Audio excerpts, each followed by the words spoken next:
Assalamualaikum warahmatullahi wabarakatuh. Waalaikumsalam. Alhamdulillah, saya Dedi Krisnawardana. Saya adalah pers atau jurnalis dari tabloid Asrak ya, Aspirasi Rakyat. Yang mana waktu tempo hari, tepatnya kemarin, saya pernah mengangkat permasalahan bendungan atau irigasi ya, saluran irigasi di Nagrog, Pak, betul. Yang mana narasumbernya kala itu adalah Pak Aping.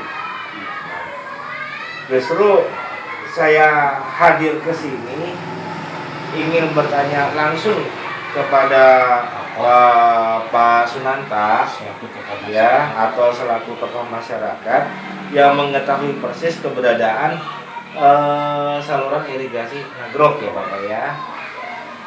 Oke, ya mungkin waktunya saya persilakan kepada Pak Sunanta ya. Gimana Pak Sunanta keluhan tentang Nagrog? Jadi keluhan irigasi Nagrog masyarakat yang 3 kecamatan. Iya. Dari semenjak tahun 97 tahun Iya. memang kalau tahun 97 itu masih bisa ditangani oleh masyarakat, terus pemerintah daerah itu bisa ditangani. Iya. Cuma sekarang berhubung menggunakan biaya besar karena kerusakannya sudah lebih dari 300 meter, parah. Makanya bagaimana cara menanggulangi masalah ini? Saya ini harus bicara atau harus melangkah kemana? Gitu. Oke. Terus saya ingin bertanya lagi permasalahan irigasi Nagrog ya Pak ya, Pak Sunanta. Ini kan dengan informasi bahwasanya mengairi di 3 kecamatan Ya. Kecamatan Rancakalong, Sumedang Utara, dan Tanjung Kerta. Nah, kira-kira ada berapa luas lahan persawahan yang diairi dari irigasi Nagrog itu sendiri? Itu kurang lebih kalau dulu catatan yang sudah masuk proposal ke Dewan Betul. Daerah 364 hektar. 360 hektar.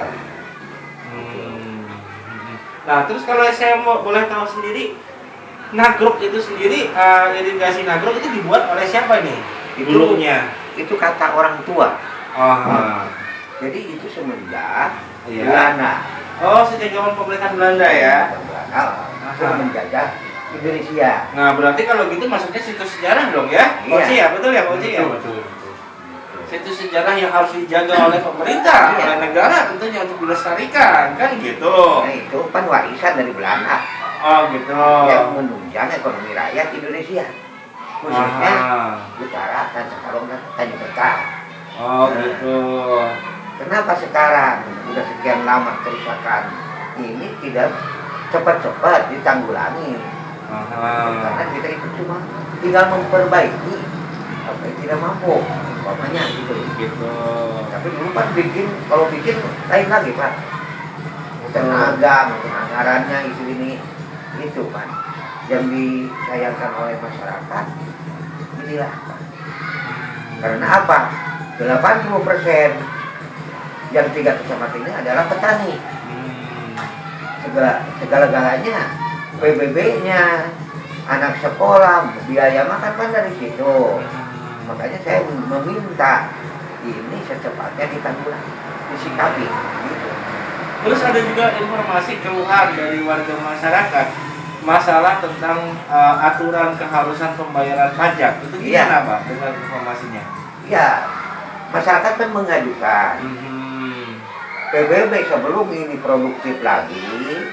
Jadi bagaimana kalau dikurangi, apalagi kalau dihapus, gitu. Tapi tidak mungkin dihapus, cuma ada pengurangan. Karena PBB-nya sekarang masih PBB sawah, Pak. Sedangkan sekarang sawah itu kebanyakan jadi hutan. Nanam singkong sih berapa harganya?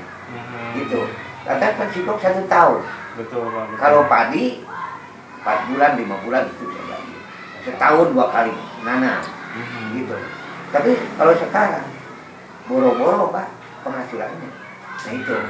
Nah ini saya minta kepada pemerintah mohon keadilan.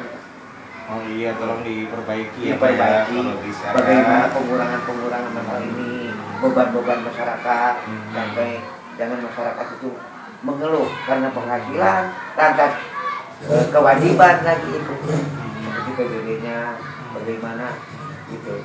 Nah terus tanggapan dari Dewan sendiri gimana Pak? Tanggapan Dewan? Ya kalau Dewan masih itu diterima, akan disikapi, akan dilaporkan umpama gitu. Tapi dari dulu sampai sekarang ditunggu-tunggu, makanya masyarakat itu udah merasa bosan. Merasa bosan Pak. Kalau cuma diterima, contoh, masa sih masyarakat harus demo masalah ini? Apa sih artinya? Kalau masyarakat Sumedang begitu Pak, coba aja lihat. Itu mana yang demo? Cuma aspirasi rakyat, siapa yang akan bertanggung jawab, menyampaikan kepada pemerintah. Jadi yang diambil itu oleh pemerintah desa itu tokoh-tokohnya saja dulu pernah menghadap ke dewan, gitu. Jadi nggak semua masyarakat. Kalau semua masyarakat penuh Pak alun-alun. Betul. Cuma buat apa sih artinya?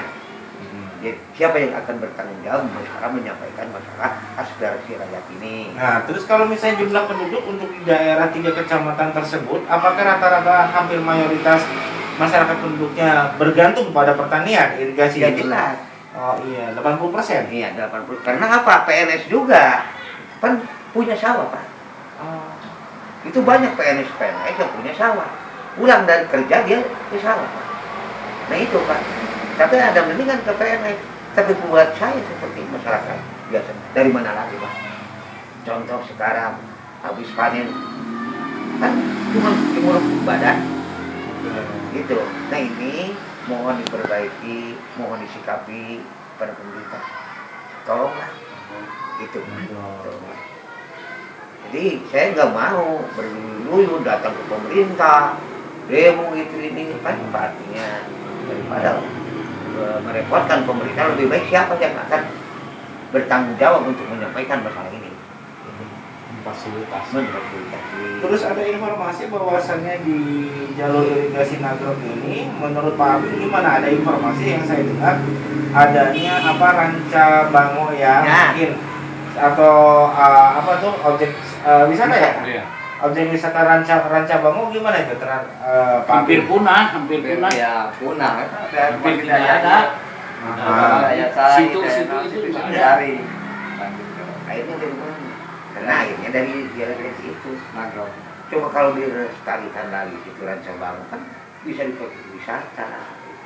Gitu. Karena di atasnya kan gunung. Apalagi kalau misalnya wisata pasti larinya ke sektor ini ya, peningkatan PAD daerah ya. Nah itu. Jadi PHD Desa Bukan Jaya atau Sumedang Utara kan nambah. Gitu. Dari ini. Terus ada yang mau lagi disampaikan sama Pak Abing mungkin? Dari Pak Sunanta?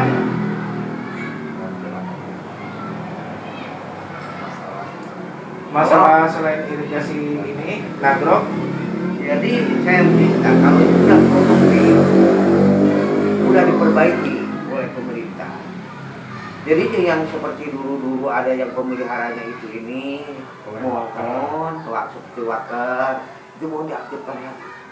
Karena apa? Kalau mengandalkan masyarakat seperti P3, sebetulnya itu P3 itu kerja berat, tidak ada gaji Pak.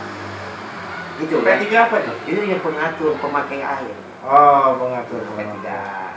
Itu kan dari mana gajinya?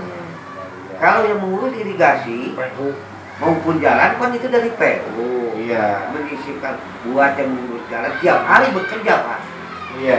Jadi ketahuan yang menyumbat yang akan membahayakan longsor atau ini diketahui karena ada petugasnya.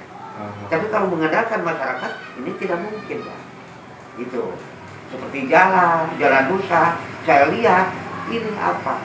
Karena tidak antusias pemerintah. Gitu Pak. Mohon PU diaktifkan lagi yang mengurus jalan-jalan. Gitu Pak. Seperti kerusakan jalan saya lihat. Jadi bekas air menyumbat limpah ke jalan ke tengah. Airnya itu kalau ada hujan itu, nah ini kendalanya. Drainase mungkin ya. Nah, drainasenya Hubungan pada terluar. drainase. Nah, jadi kalau ada yang mengurus tiap hari bekerja, kita tahu jalan nggak cepat rusak. Jadi saya mohon irigasi maupun jalan raya itu ada petugasnya yang mengurus tiap hari. Amin. Amin. Mudah-mudahan ya. Karena saya udah menyampaikan dulu, apalagi anggota dewan contoh Pak Ade Farid. Nah, itu pernah saya mengajukan bahwa petugas jalan maupun irigasi ini harus diadakan lagi. Dari mana upahnya? Itu silakan saya menyerahkan. Apakah ADD akan ditingkatkan atau bagaimana? Gitu Pak. Saya udah. Jadi setiap calon bupati, dewan datang ke daerah saya terutama yang difokuskan cuma irigasi Nagrog Pak. Ya, gitu. Semua anggota dewan maupun bupati maupun apa itu yang diutamakan yang diajukan masalah irigasi Nagrog. Apa sebabnya? Justru itu yang menunjang ekonomi rakyat. Nah, terus mungkin ada tambahan dari Pak Uci soal pers media fakta keadilan. Gini, kalau saya mah menjajaki waktu saya ke lapangan bahwa irigasi Nagrog itu sudah ditanami pohon pisang.